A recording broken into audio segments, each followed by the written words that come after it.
Vale, cuando hablamos de la Celestina, lo primero que tenemos que tener en cuenta es que el título original no incluía a la Celestina. El título original era Tragicomedia de Calisto y Melibea. Después, como el personaje de Celestina va a ser un personaje que va a tener tantísima importancia y tanta proyección en el futuro, a través de otra serie de obras, al final la gente va a conocer como, esa es la obra donde sale la Celestina. Y al final la obra se va a conocer como la Celestina, cuando originalmente el título que le pone Fernando de Rojas es Tragicomedia de Calisto y Melibea, que son los dos protagonistas, porque en realidad Celestina muere como a la mitad de la obra. De la mitad para adelante, Celestina no está porque ya, ha muerto, la han matado. Ahora os contaré cómo. Otra cosa que tenéis que tener en cuenta es que, fijaos, la obra se llama Tragicomedia. Cuidadín, porque originalmente, cuando se habla de literatura, en literatura medieval sobre todo, una comedia es una obra de teatro, no necesariamente una obra de teatro para hacer reír. Y el hecho de que ponga tragicomedia se refiere a que es una obra de teatro, pero que es una tragedia. Si miráis el fragmento que tenéis en los apuntes, ¿veis que está escrito como si fuera una obra de teatro?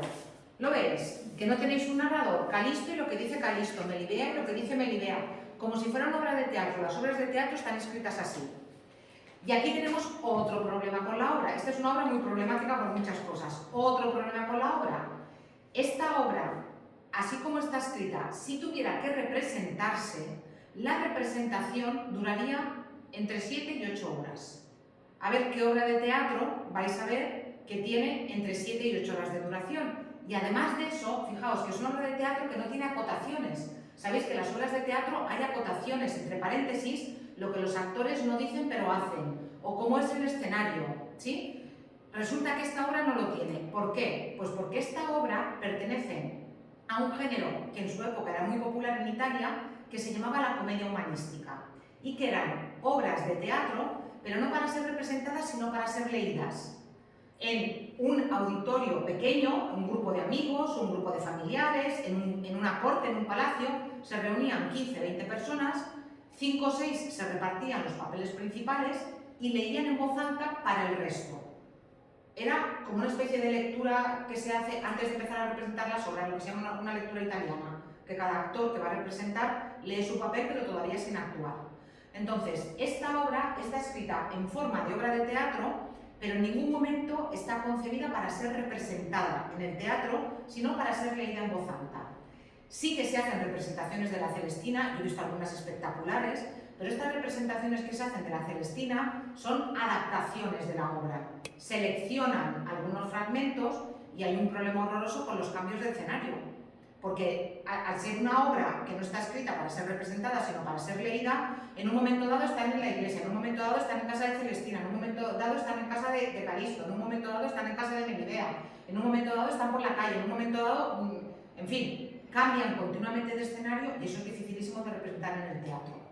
Yo ya os he dicho que he visto algunas representaciones con escaleras que suben y bajan para representar como 2 niveles. Bueno, yo he visto una con Nuria Experta haciendo de Celestina, espectacular, pero al final es una adaptación de la obra, porque repito, si la obra se tuviera que representar tal como está escrita, primero, duraría muchísimo y segundo, sería lentísima, porque en la obra hay largos monólogos, no es como las obras de teatro que están concebidas para que haya un intercambio, para que haya un diálogo.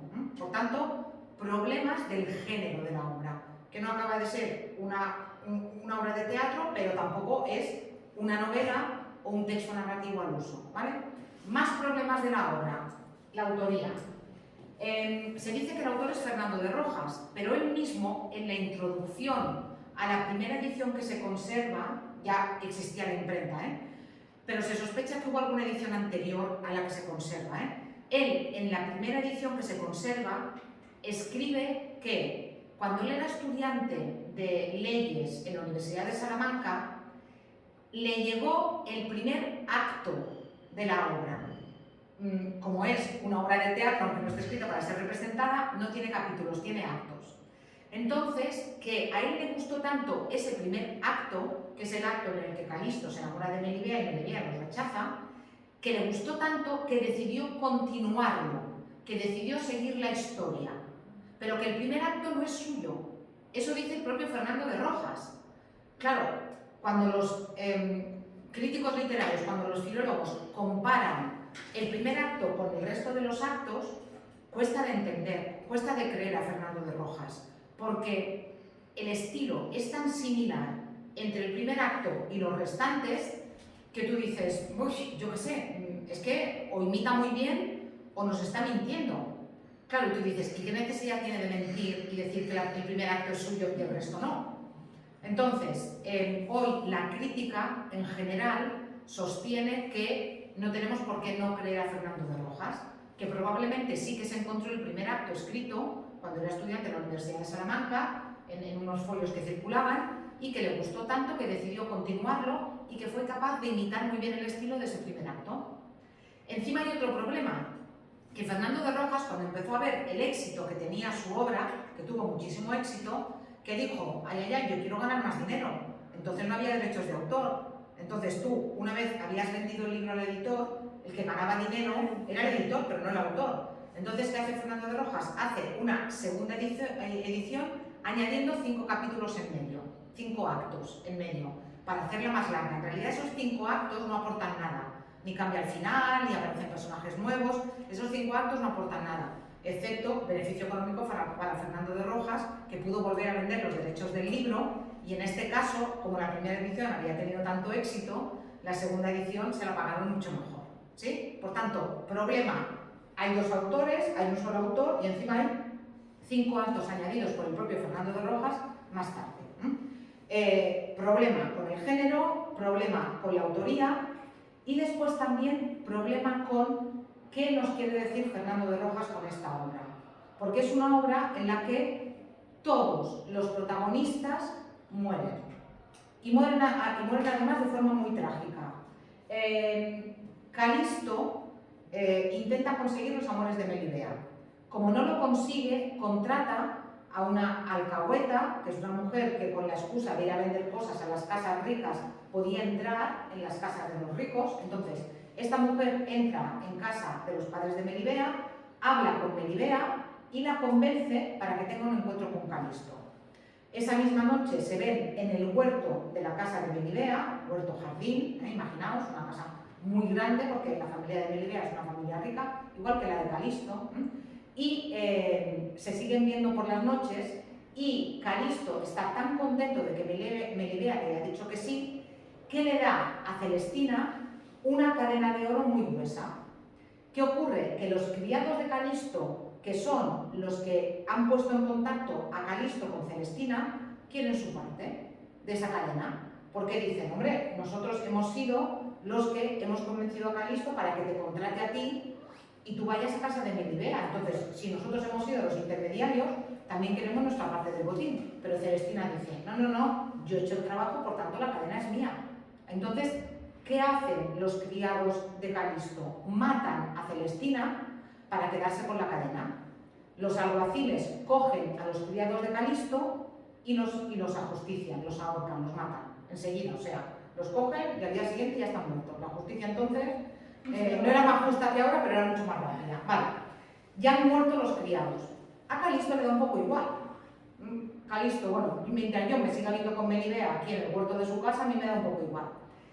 Contrata criados nuevos y una noche, mientras está con Melibea, oye que los criados que están abajo de casa de Melibea guardando la escalera, porque para saltar la tapia de Melibea necesita una escalera muy alta. Entonces, oye que los criados que están abajo guardando la escalera discuten con alguien. La cuestión es que él empieza a bajar por la escalera y en ese momento esos que están discutiendo con sus criados tiran la escalera y Calisto muere al pie de la tapia de casa de Melibea. Cuando Melibea ve que Calisto ha muerto, Melibea se tira de la torre más alta de su casa, su padre está abajo diciéndole no te tires, y ella le cuenta yo no quiero vivir sin el amor de Calisto, y delante de su padre, Melibea se tira y se mata, y la obra acaba con un planto, con un llanto de plebeyo, diciendo que no hay esperanza en esta vida, que no hay humanidad, y que, en fin, que la vida no tiene ningún sentido y que todo es un desastre. ¿Sí? Que es muy triste, muy triste. Claro, por eso es lo que os contaba de la vida del propio Fernando de Rojas, de cómo él vio que quemaban a su suegro en la hoguera y de la persecución que vivió siempre Fernando de Rojas por ser judío converso y del miedo que probablemente nunca dejó de sentir de que lo pudieran acusar, de que lo pudieran prender, de que cualquier cosa, ¿sí? Es muy curioso porque Fernando de Rojas no escribió nada más. Eso también de alguna manera abona la teoría de que él encontró el primer capítulo escrito, el primer acto escrito, como si no tuviera imaginación para inventarse obras, sino que, bueno, a partir de una obra que ya me dan hecha, de un primer acto, yo soy capaz de continuar, primero con 15 actos más y luego con 5 más, hasta los 21 de ahora, ¿vale? Pero si no me dan nada hecho, yo no soy capaz de escribir esto. Y ya os digo, ¿cuál es el mensaje final de la obra? El mensaje final de la obra vendría a ser eso, vendría a ser como no hay esperanza en este mundo. Y además pensad una cosa, todos los implicados directamente en los amores de Calisto y Melibea mueren. Todos. Muere Celestina, mueren los criados, muere el propio Calisto y muere Melibea. Todos, no hay salvación. El amor no salva, pero tampoco salva la ambición ni nada por el estilo. Entonces, es una obra... y pensad también que Melibea comete un pecado mortal terrible. Melibea se suicida. Ya sabéis que según la religión católica, el suicida no puede ir al cielo de ninguna manera. Muere en pecado mortal y se va al infierno directamente. De hecho, los católicos que se sabe que han muerto, que se han suicidado, muchas familias lo ocultaban porque si se sabía no podían ser enterrados en cementerios cristianos. Tenían que ser enterrados en cementerios de musulmanes o de judíos o en fosas comunes, pero no podían ser enterrados en cementerios cristianos, ¿sí? Obviamente una obra que habla de amores, en fin, de sexo entre personas que no están casadas, que termina de esta manera, en la que hay suicidas, etc., es una obra que poco tiempo después estuvo prohibida. La Inquisición la puso en un índice que tenían de libros prohibidos y tener la Celestina en el siglo XVI te podía costar problemas muy serios con la Inquisición. Es uno de estos libros prohibidos que ya os digo que no se podían ni tener ni se podían leer durante una serie de años. Además de todo eso, la Celestina va muy bien. ¿Por qué? Pues porque es un buen ejemplo de una obra que demuestra que aquella pirámide estamental que habíamos visto durante la Edad Media, que estaba basada en relaciones de vasallaje y que estaba basada en tú eres mi criado, pero en realidad yo te estoy protegiendo y tú me debes fidelidad, eso ha acabado. Lo que nos encontramos es con una sociedad de clases, con una sociedad en la que los criados son criados porque les pagan y lo que buscan es su beneficio económico y no le tienen, los criados de Calisto, Pánfilo y Sempronio, no le tienen a Calisto ningún tipo de aprecio.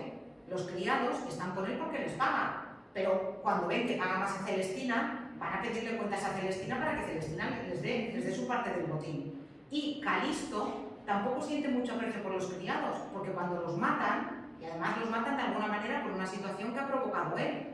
Cuando los matan, Calisto ni se lamenta ni nada, contrata a otros dos y a otra cosa. Claro, eso demuestra lo que os digo, que esas relaciones de fidelidad y de vasallaje que se ven en Siri, ¿lo veis con los hombres del Cid? Que le son fieles porque él es su señor y el Cid se preocupa por ellos y ellos se preocupan por su señor y cuando el Cid se va al destierro le acompañan porque es su señor natural. Vale, eso en la Celestina no se ve en absoluto. Por eso es una obra que anuncia muy bien el mundo que va a venir después, que es el mundo ya de la modernidad, el mundo en el que las relaciones entre criados y señores son relaciones basadas en el dinero. Yo te sigo porque tú me pagas y si otro me paga más me voy a ir con otro y a partir de este momento ni relaciones de fidelidad, ni vasallaje, ni lazos pues eso, provocados por el homenaje ni nada por el estilo. ¿De acuerdo? Vale, pues entonces, eso es lo que tenéis que saber de la Celestina, que ya os digo, aquí tenéis un fragmento resumido. Perdonad, antes os he dicho que esta cita era de Vargas Llosa, me he equivocado, Lo que pasa es que luego tengo un vídeo donde Vargas Llosa la repite.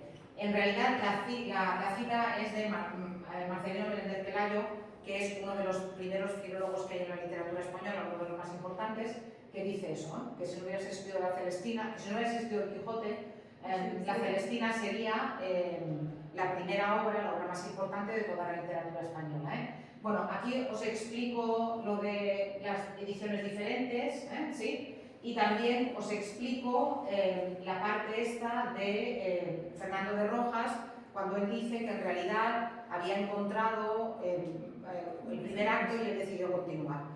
Luego, yo os he dicho que la Celestina llega a tener 21 actos, pero en realidad llega a tener 22, porque alguien muy vivo, entonces no existían derechos de autor, alguien muy vivo añade un acto más hasta tener los 22, este acto seguro que no es de Fernando de Rojas, en fin, y normalmente en las ediciones de la Celestina ese acto que se conoce como el acto de Traso, porque ahí aparece un criado que se llama Traso, que no aparece más en la obra, ese criado, ese acto en las ediciones de la Celestina no aparece normalmente porque es de mucha menor calidad literaria y está claro que no fue escrita por Fernando de Rojas, ¿vale?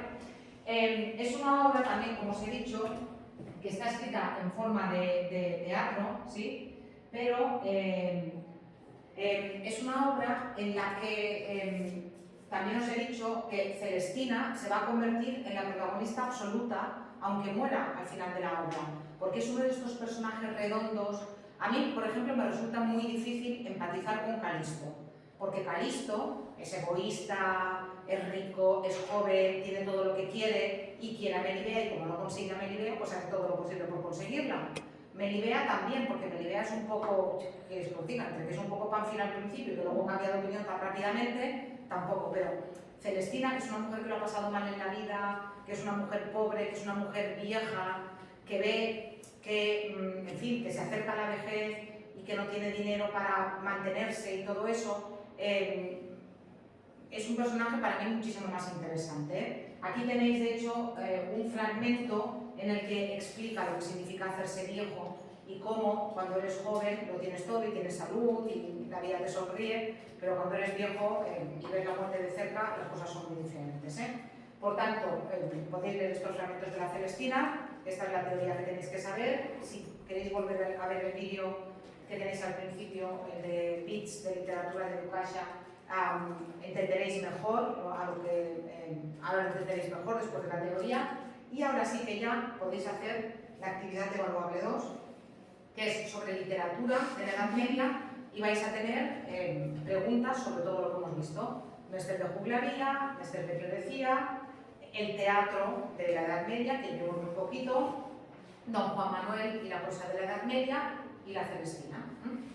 Si queréis saber más de la Celestina, aquí también tenéis, de este canal que es muy divertido, tenéis también un vídeo en el que se explica el argumento de la Celestina, pero por lo que ya sabéis, tenéis de sobra para el examen, para la vida, Como mínimo que cuando os hablen de la Celestina, sepáis a qué se están refiriendo. Y mirad, con la Celestina pasa algo que pasa con muy poquitas obras de literatura en el mundo, que es que el nombre, un nombre propio, acaba convirtiéndose en un nombre común. Hacer de Celestina hoy en día en castellano significa justamente hacer de eso, hacer de correveidile, de alcahueta, de vas a ese y le dices que te gusta y vas a la otra y le dices que te gusta este. Eso es lo que significa hoy en día hacer de Celestina. Y es una expresión que viene a partir de esta obra. Aquí Celestina es simplemente un nombre, igual que Calisto y Melibea. Pero como ese personaje es un personaje tan importante, al final va a pasar como pasa con hacerse el Quijote o ser un Quijote, que también viene de un nombre propio y se acaba convirtiendo en un nombre común. Sí, o yo qué sé, parece Frankenstein, pues lo mismo, son estas obras importantes de la literatura universal que acaban convirtiendo los títulos en nombre común. Sí, venga, pues con esto está la literatura y ahora vamos a avanzar lo que nos queda, que es la parte de sintaxis. Y